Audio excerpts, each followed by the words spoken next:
ہم خود کو ہی سناتے ہیں، رمضان ہے قرآن کو کھول لینا چاہیے، سارا سال کون سا پڑھا جاتا ہے، وقت ہی کہاں ہے، اور ایسے ہی کھولو تو گناہ ہوتا ہے۔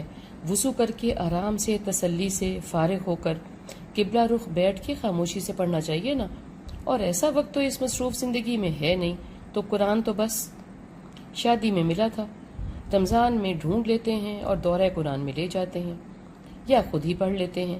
سمجھ تو آتی نہیں، اس لیے مسئلہ کوئی خاص ہے نہیں۔ کیسا ہی شرمناک جملہ ہے، مگر کہ ہے۔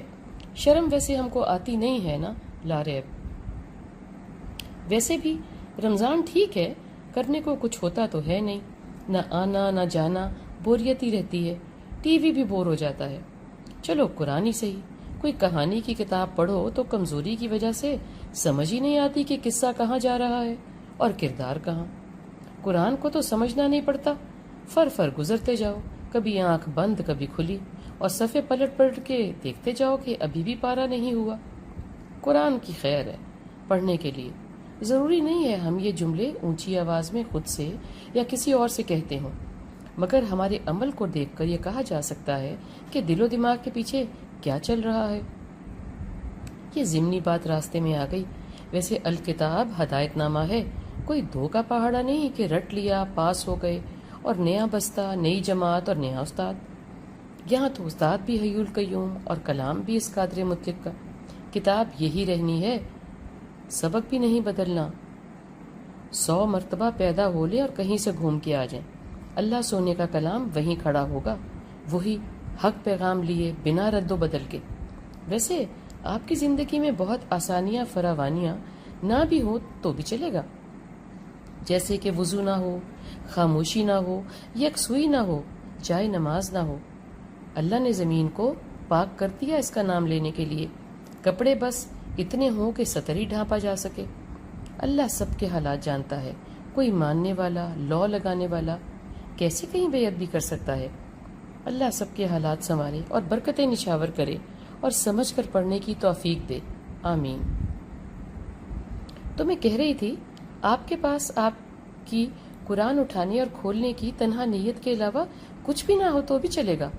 ہدایت لینی ہے نا، عمل کرنا ہے، علم کا مقام عبور کرنا ہے، سجنے سورنے کی خیر ہے۔ واردات بناتے سوچتے رہیں گے تو کبھی بھی پڑھ نہیں پائیں گے۔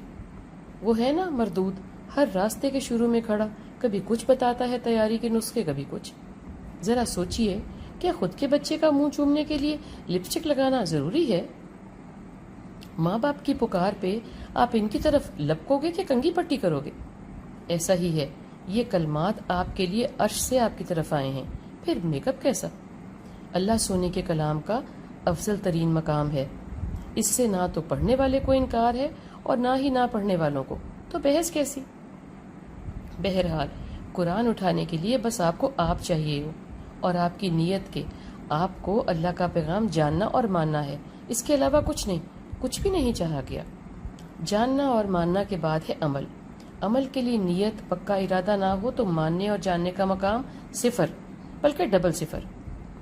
ماننے سے کچھ نہیں نکلنے والا جانکاری کے بغیر، جیسے کہ ہم مانتے ہیں کہ پانی پینے سے پیاس بجھ جاتی ہے، مگر پیتے نہیں تو پیاسے ہی رہتے ہیں۔ اور ایسے ہی جاننے کا مقام ڈبل صفر۔ جانتے ہیں کہ اب پانی نہ پیا تو گردے کام کرنا چھوڑ دیں گے، مگر پھر بھی کبھی چائے پی لیتے ہیں اور کبھی بوتل، اور پانی نہیں پیتے۔ لوگوں کو ضرور پانی کے فوائد بیان کرنا چاہتے ہیں اور کرتے رہتے ہیں۔ ڈبل سفر اسی لیے کہ جاننے کا سفر صرف سنے سنائے بتائے سے آگے کا ہے۔ سنے سنانے والا بتانے کو بھاگتا ہے، اور بے عمل بے نتیجہ جانے بغیر ہی غلط چلت قیاس آرائی اور مبالغہ سے کام لیتا ہے، بھول جاتا ہے کہ عمل ہی تکفیت دیتا ہے۔ اعتماد سے بیان کرنے کی کوئی حکم اگر خدا نہ خواستہ آگے پیچھے ہو گیا تو قیامت ہو گئی نا۔ صرف اور صرف عمل کرنے والے کو معلوم ہوتا ہے کہ اللہ کا کلام حق ہے، اور اس کو کوئی چاند لگانے کی ضرورت نہیں ہے، وہ تو خود ہی چاند ہے۔ خیر، قرآن کو آسان کتاب اور ضروری نصاب مان لیں اور پاس رکھیں۔ ایک تو معلوم نہیں کہاں سے آ گیا ہے کہ یہاں نہ لے جاؤ وہاں نہ لے جاؤ، اور گناہ ہوگا، ایسے نہ پڑھو وہاں نہ رکھو۔ کمال ہے، حکم نامہ ہے، ہر جگہ لے جاؤ، ہر جگہ رکھو، ہر طرح پڑھو اور سمجھو، لوگوں سے بات کرو اس کے بارے میں۔ میں تو کہتی ہوں اس کو باغ میں لے جائیں، کار میں، بس میں، ٹرین میں، اسٹیشن پر لے جائیں۔ ڈاکٹر پہ انتظار کرنا ہے، گھنٹے لگ جاتے ہیں نا اکثر۔ کار میں بیٹھے یا انتظار کرنے والے کمرے میں ادھر ادھر دیکھنے کی بجائے قرآن لے جائیں ساتھ۔ کوئی ایک لفظ اللہ سونے کے کرم سے آپ کے تخیل کو روشن کر گیا تو کیا معلوم، ڈاکٹر کا خوف بھی جاتا رہے گا، آپ بہل بھی جائیں گے، سوچنے لگیں گے نا، امیدیں بدیں گی، راستے دیکھیں گے، سب خیر ہو جائے گی۔ کھول لیں جہاں ہوں اور غور کریں۔ ہوائی اڈے پر لے جائیں، انتظار کا وقت بہترین گزرے گا، بھلے فلائٹ بار بار لیٹ ہوتی رہے، بار بار گھڑی نہ دیکھیں اور نہ ہی فیس بک۔ قرآن کھولیں، کہیں سے بھی پیغام ملے گا، ہدایت ملے گی، اور کیا چاہیے بولے۔ اس رمضان خود کے دل و دماغ کو اس کا ہی یقین کرا دیں کہ قرآن کا جو نسخہ آپ کے پاس ہے وہ آپ کا ہم سفر ہے، تقریباً 24 گھنٹے کا۔ اٹھیں تو قرآن پہ نظر پڑے، سونے لگیں تو زبان میں قرآن گھومے اور رات بھر دل کو ٹھنڈا رکھے بغیر شرطوں کے۔